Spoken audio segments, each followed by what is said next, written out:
Sempre que você começa uma prova ou vai realizar alguns testes, você já consegue identificar as questões que são fáceis, médias ou difíceis. A evolução, conteúdo que nós vamos tratar agora na nossa aula de revisão, normalmente está entre as questões difíceis. Então, muita atenção nesse momento e vem comigo revisar esse conteúdo. Iniciamos a nossa revisão de evolução com as duas principais teorias evolucionistas. A primeira delas, o chamado Lamarckismo, idealizada por Jean-Baptiste de Lamarck, que lá em meados de 1809, ele publica uma das suas principais obras, que é a chamada Filosofia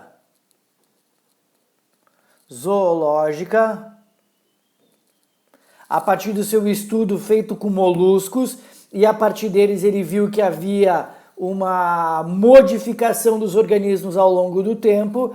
Ele desenvolve na sua obra a chamada Lei do Uso e Desuso. Também pode ser chamada a primeira lei de Lamarck.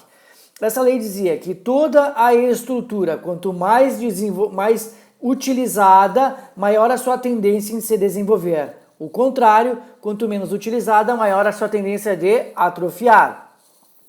Mas essas características dadas pela lei do uso e desuso, elas eram também transmitidas aos seus descendentes. E isso está descrito na lei da transmissão dos caracteres adquiridos, também chamada da segunda lei de Lamarck. Tá? Então, para Lamarck, utilizando esse exemplo aqui embaixo, existiam girafas de pescoço curto, certo? Essas girafas de pescoço curto, utilizando mais e mais do pescoço, forçando o pescoço para se alimentar do alto ramo das árvores, desenvolveram o pescoço pela lei do uso, e aí temos as girafas atuais. A segunda lei vem para o darwinismo. O darwinismo, idealizado por Charles Darwin, ele lança 50 anos depois, da filosofia zoológica de Lamarck, a chamada Origem das Espécies. Olha lá, em 1859 aqui, né? Em 1859, então ele lança a teoria de origem das espécies, e o que acontece é que nesse período, nesse livro, ele desenvolve a ideia de seleção natural. Veja bem, na seleção natural, dentro de um determinado ambiente, os mais aptos às condições do ambiente são selecionados e os menos aptos são deletados. Ou seja, os indivíduos mais aptos têm maior sucesso sobre as condições do ambiente, esses se reproduzem, esses sobrevivem, se reproduzem e deixam descendentes. Ou seja, as aptidões eram transmitidas aos descendentes. Olha a diferença do lamarquismo. Existiam girafas de pescoço curto, certo? E começou a apresentar uma variabilidade entre as girafas, algumas de pescoço curto, outras de pescoço longo. As de pescoço longo tinham maior sucesso porque conseguiam se alimentar do alto ramo das árvores, enquanto que as de pescoço curto tinham que competir com todos os outros herbívoros. Quem foi tendo mais sucesso foi transmitindo as aptidões aos descendentes, e aí temos somente girafas de pescoço longo hoje em dia. Tá? O grande problema é que, primeiro, o lamarquismo não soube explicar como é que as características eram transmitidas aos descendentes, porque, claro, aqui não se tinha o conhecimento da genética, e Darwin também não conseguiu explicar a origem da variabilidade nas populações. E essas, então, foram o lamarquismo e o darwinismo, lembrando que o darwinismo, o responsável pela sua modificação, é o indivíduo, pela lei do uso e desuso. No darwinismo, não. O responsável pela modificação é o ambiente que seleciona o mais apto. Um outro assunto importante de ser revisado dentro da evolução, está aqui ele, o chamado neodarwinismo, ou teoria sintética, ou ainda chamada de teoria moderna. Essa teoria ela vem complementar a ideia de Darwin, porque Darwin não soube explicar a evolução, ou seja, na evolução, o desenvolvimento da biodiversidade. Ele disse que ela existia e essa era selecionada pelo ambiente via seleção natural, mas ele não soube explicar a origem dessa diversidade. O neodarwinismo explica isso, porque nem lamarquismo, nem darwinismo em nenhum momento fala em material genético, DNA, não fala em nada disso. Aí o que acontece? O neodarwinismo explica a origem da variabilidade.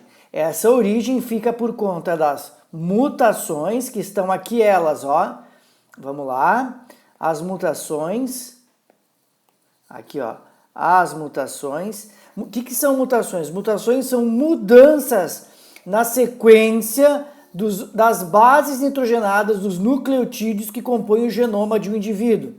Essas mudanças provocam a formação de novos genes e esses genes provocam a formação de novas características fenotípicas. Essas características elas podem ser boas ou não, quem vai determinar é o meio ambiente. Só devemos lembrar que as mutações elas são rápidas e irreversíveis. As mutações elas acontecem simplesmente a nível de DNA, mudando um par de base ou outro, ou eles podem acontecer a nível de cromossomos. Se acontecer a nível de cromossomos, o que pode ser cobrado de você? A mutação ela pode ser cromossômica numérica. Aí ela pode ser, por exemplo, se ela for numérica, ela pode ser do tipo euploidia, quando muda o número total de cromossomos, tá? Então, por exemplo, se a gente fala do haploidismo, esse indivíduo ele vai ser haploide. Triploidismo, triploide, tá? E a aneuploidia é quando se muda ela de forma parcial, se acrescenta ou se retira um cromossomo do genoma do indivíduo. Então, numa monossomia, o que acontece numa monossomia? É quando o indivíduo tem, por exemplo, um cromossomo a menos. Exemplo, síndrome de Turner, que é uma mulher que tem, ao invés de 46 cromossomos, ela tem 45 porque ela só tem um X. Depois tem as trissomias. Lembra da trissomia? É quando o indivíduo ele é, aqui ó, 2N mais 1. Ele tem um cromossomo a mais. Essa trissomia ela pode ser de cromossomos autossômicos, como por exemplo, a trissomia do cromossomo 13, síndrome de Patau, do 18, síndrome de Edwards, ou a trissomia do cromossomo 21, síndrome de Down. Mas as trissomias também podem ser dos cromossomos sexuais, como por exemplo, síndrome de Klinefelter, quando o indivíduo do sexo masculino é XXY, a síndrome do triplo X, quando a mulher tem 47 cromossomos, elas têm 3 cromossomos X, e por último a síndrome do duplo Y, quando esse homem é XYY, tá? Claro que você deve estudar aqui dentro aquelas mutações que são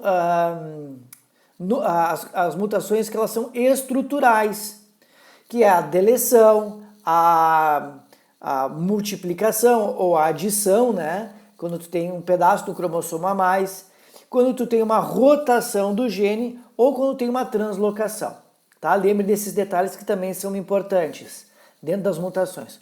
O outro tipo de aumento de variabilidade genética, ela se dá via as chamadas recombinações. Uma recombinação, você deve ter claro isso, não é uma mutação, porque ela não cria novos genes. O que ela faz? Ela faz um rearranjo dos genes que já existem, via segregação independente dos gametas ou uma permuta. Mas essa variabilidade ela fica a crivo do meio ambiente, ou seja, ela fica a crivo da chamada seleção natural. Ela é quem vai ditar se essa variabilidade ela é boa ou ela é ruim para o meio ambiente. E lá na seleção natural, o que acontece é que dentro do neodarwinismo a gente pode classificar ela, como por exemplo, essa seleção natural, ela pode ser estabilizadora. Quando? Quando só e somente só o fenótipo médio da população ele é favorecido, ou seja, os extremos são deletados. Em seguida, direcional. Quando um fenótipo extremo ele é selecionado, por exemplo, bactérias resistentes a antibióticos, insetos resistentes a inseticidas.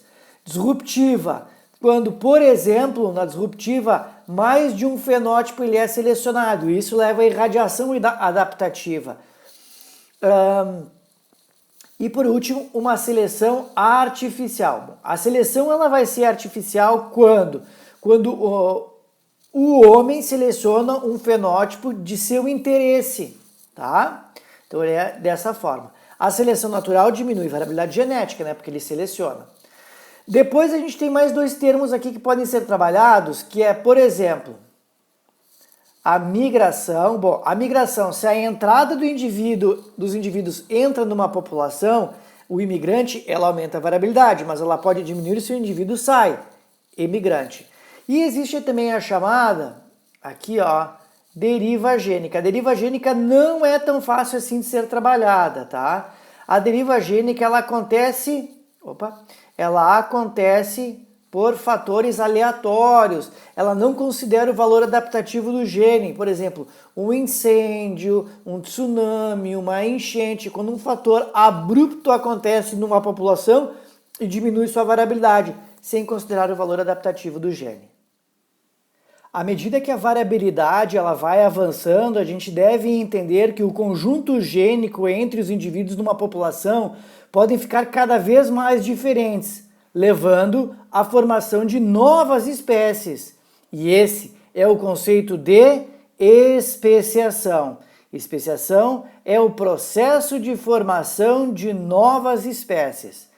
Esses processos eles podem ser feitos via o chamado isolamento geográfico, que é quando ocorre o quê? Uma separação física, uma barreira imposta numa população e a separa, impedindo o fluxo gênico entre essas populações separadas agora, fazendo que não haja o endocruzamento e essas fiquem à mercê, então, de forças evolutivas como mutações e recombinações que com o tempo irão fazer o quê? Proporcionar a formação de novos genes, fazendo com que o seu material genético não fique mais compatível. Ou também, e em seguida, o chamado isolamento reprodutivo. Esse isolamento reprodutivo é o que a gente entende como a incapacidade dos indivíduos trocarem esse material genético por cruzamento. Essa incapacidade pode ser feita antes da reprodução, tá? Esse isolamento reprodutivo, que é quando? Quando ocorre um isolamento reprodutivo do tipo pré-zigótico. Então, olha só, quando ele for, então, anatômico, é quando as peças reprodutoras, elas não têm mais compatibilidade. Por exemplo, imagina o seguinte, o estigma lá da flor, ela houve uma modificação e ela não consegue mais encaixar o grão de pólen e assim ele não forma mais o tubo polínico. Alguns grãos de pólen conseguem, mas não todos. Isso com o tempo irá dificultar a reprodução ou nem acontecer. Ele pode ser etológico por mudança no comportamento do ritual de acasalamento. Pode ser sazonal, ou seja, de tempo, quando há o amadurecimento das peças sexuais em períodos diferentes. E ecológico, ou também chamado de habitat, que é quando os indivíduos eles não estão mais no mesmo habitat. E eles não estando mais em mesmo habitat, não ocorre mais reprodução. Ou também, esse mecanismo de isolamento reprodutivo ele pode ser pós-zigótico, ou seja, os indivíduos se reproduzem, mas, olha só, existe então uma inviabilidade de formar o híbrido. Por quê? Porque o conjunto gênico das populações não é compatível. Então não tem pareamento entre cromossomos, logo o indivíduo se torna inviável o desenvolvimento. Ou ele se forma, mas esse híbrido é estéril, tá? E logo ele não vai levar adiante, né, essa organização, essa hibridização. Tá? Então, esses são os processos de especiação, só que é lógico que você deve lembrar aqui dentro de dois conceitos importantes, como o conceito de cladogênese, que é quando tem um mecanismo, né, um evento que separa uma população em duas, tá? Pode ser por isolamento geográfico, isolamento reprodutivo, não me interessa, ou por anagênese, que ela acontece ao longo do tempo. Tá? Então, esses são os mecanismos de especiação a serem revisados. Chegando ao final da nossa revisão de evolução, agora a gente tem que ver uma parte que é bem importante da revisão porque aparece bastante em provas. as chamadas, olha lá em cima, evidências de evolução. A primeira delas são os chamados registros fósseis, que são representados por quê? Por vestígios, restos de animais, plantas ou outros organismos de eras passadas, certo? É a principal evidência de evolução. A segunda delas, daí tem 3 pontos aqui: órgãos homólogos, órgãos análogos e órgãos vestigiais. Tá? Primeiro, o que são órgãos homólogos? São aqueles que têm mesma origem embrionária, mas função diferente. A mesma origem embrionária, o braço de um homem, a nadadeira de uma baleia. A mesma órgãos análogos, agora é diferente. A mesma função, mas origem embrionária diferente. A asa de um inseto e a asa de um morcego. Órgãos vestigiais são aqueles que, para alguns organismos, eles são de tamanho reduzidos ou não têm função. Mas para outros, este mesmo órgão, ele tem uma função grande, certo? Uma função definida em um órgão grande e funcional, certo? Existem vários órgãos vestigiais, como por exemplo o apêndice, o dente do siso, enfim.